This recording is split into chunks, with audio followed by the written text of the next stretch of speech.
2004 was a promising era for music and R&B culture as a whole. Music as a whole was elevating into a whole new level, with artists like Eminem, Green Day, Prince and Usher bringing in new people into falling in love with the industry and everything that it had to offer.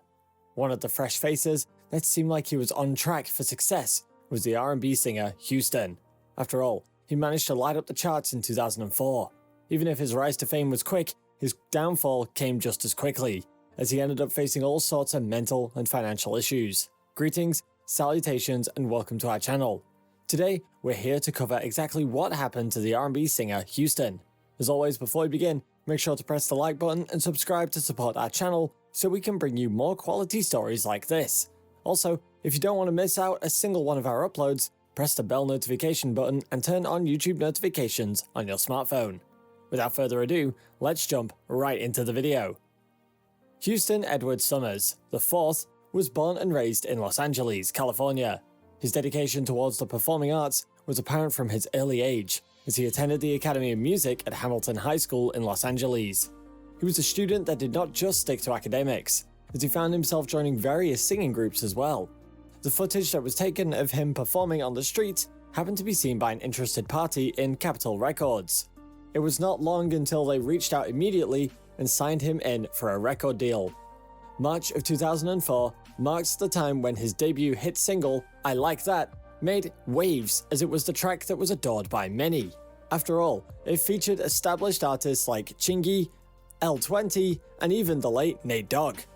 The track eventually found its rightful place at the top of many charts. Billboard has reported that the single, I Like That, made its way onto the Billboard Hot R&B Hip Hop chart as it peaked at number 3. It was not an easy feat though, especially during such a competitive era within the hip hop scene. The single grew so popular and iconic that it was even featured in a McDonald's commercial. He used the momentum that was given throughout his debut hot single, I Like That, in order to release his first full-length album, aptly titled It's Already Written, on the August of 2004.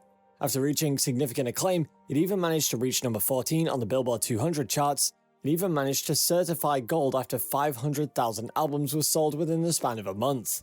These are definitely accolades that no newbie artist in the scene should be able to reach, but Houston's talent definitely earned him those. The album had some significant star power to help carry his musical prowess to new heights as well, with the inclusion of former member and R&B girl of Destiny's Child group LaToya, Lockett, Jazzy Farr, and Don Ute. Right after the release of the album, he told MTV that he was already working on his second single, which he was dedicating to a special section of his fanbase. To quote the man himself, I definitely want the ladies to fall in love with Houston. With Houston being a rising star in the industry, it's safe to say that he was receiving a lot of love from everywhere. He even found himself signing to perform at Summer Jam in August of 2004 alongside the Yin Yang Twins and the G-Unit. He appeared in a considerable amount of interviews, and one of the most famous ones is his appearance on Live with Pete Finch. Houston attended the interview with a drink in hand, which eventually led to an interview that many have speculated on and continue to do so this day. The reports claimed that he did not seem his usual self, and he seemed out of it. Was it the alcohol at fault, or was something else causing it entirely? Well, as 2004 continued, a mystifying report from MTV claimed that Houston was placed under psychiatric care due to a manic depression episode. Houston's manager from Capitol Records, along with Houston's representative, decided to take Houston to get some help for him, when his own family continued to be in denial regarding Houston's struggles. All of the releases, performances, and appearances that were planned for Houston in that year were cancelled due to this, and the disappearance continued from October to the end of 2004. After some time passed, it was revealed that the ward had diagnosed Houston as a schizophrenic. The manager claimed that the carelessness of Houston's part caused the spiral to go out of control, as Houston was not taking his medication properly. Even with having all of this affecting Houston's livelihood, the honest truth was that not everyone had Houston's best interest at heart. Capitol Records asked Houston to take part in some promotional work in London, even during this rough time. And the fact that Houston was aching to get back into the scene did not help, as he wanted to get out there and make some money. However, his management team was still worried about Houston touring in his condition. Of course, Houston's family ended up coming through, going as far as to get doctors' approval for Houston to be allowed to travel in order to make sure that it would happen. Houston's family then proceeded to fax the letter with the approval to Capitol Records, and Capitol Records took it as an affirming sign to send Houston overseas. However, things went wrong really fast. Houston was mentally beginning to regress to the state that he used to be. According to the testimony of one of the managers that accompanied Houston, Houston always carried the Bible on him as he did abnormal things. Now, let us recall one of the most tragic and scary incidents that were recorded regarding Houston. In February 2005, Houston allegedly attempted to take his own life by jumping down 13 stories at the hotel that he stayed at. Of course, if not for his security personnel intervening and stopping him, Houston would be dead by now. His team immediately proceeded to move him to a lower floor to ensure that he would not attempt such a thing again. To take safety into a higher degree, they even locked him in his own room until he calmed down. The bodyguard who told this story to MTV claimed that after all of this, his entire team went out for dinner. After returning back to the hotel after the meal, Houston promptly returned back to his hotel room to read the Bible, which was a habit of his by now. The bodyguard decided to walk inside with him to check on him. He noticed a strange sight of Houston lying on the bed with a towel covering his face. What puzzled him was the sight of a red fluid on the floor as well. He immediately asked Houston if he had a nosebleed, which led to the blood on the floor, as Houston immediately claimed yes. Houston then proceeded to tell the bodyguard that everything was fine, as he added, "I'll see you in the morning. I cannot wait to get back to LA with my family." Of course, the sketchy sentimental behavior threw all sorts of red flags in the head of the bodyguard, as he made his way to Houston before removing the towel on his face. What lay in front of him was the most horrific eye injury that he'd ever seen. The bodyguard later spoke to MTV regarding what he saw.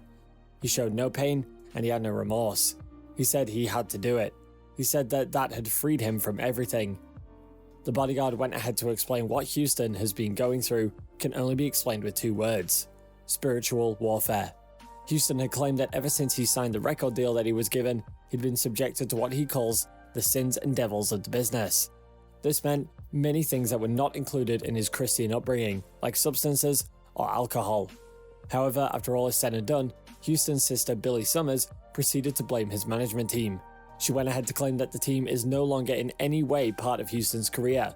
She claimed that the team was just attempting to slander the good name of Houston by making false claims that he was going to take his own life. His sister, being ignorant as she is, claimed that she would never do such a thing, and she had one good reasoning for this. She believed that Houston was a strong Christian, and as any good Christian would know, hurting yourself would only cause you to be doomed in the afterlife. His sister also claimed that the injury of his eye was also an accident. She added, "He's not depressed, on any medications, or under any psychiatric care." In her post, she also went ahead to announce that Houston got surgery for his eye, as she asked all those who care to keep them in their prayers. Of course, that was not the end of the story by any means. The two former managers later contacted MTV and let them know that the family of Houston was an integral part of his life and his finances.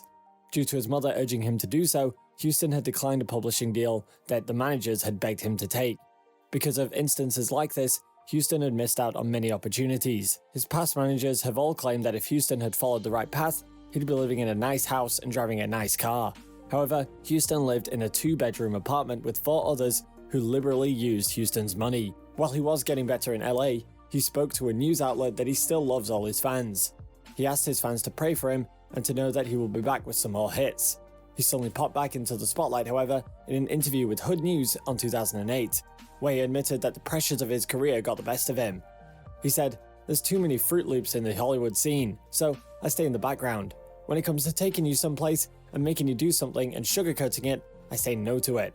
He also ended up claiming that he called it quits with the music industry because he was not allowed to put out the music he wanted to make, or even dress and act like how he wanted. The pressures of the music industry can be intense, and it clearly also has casualties that have caused the world to lose a lot of talent. Houston happens to be one of the lucky cases, as the man at least is alive to tell the tale. We've now reached the end of today's video. Did you like this story? For more interesting stories like this, subscribe to our channel and press the bell button to get an update every single time we post a new video. Make sure to like this video and share it with your friends and family. Thanks for watching, and see you next time.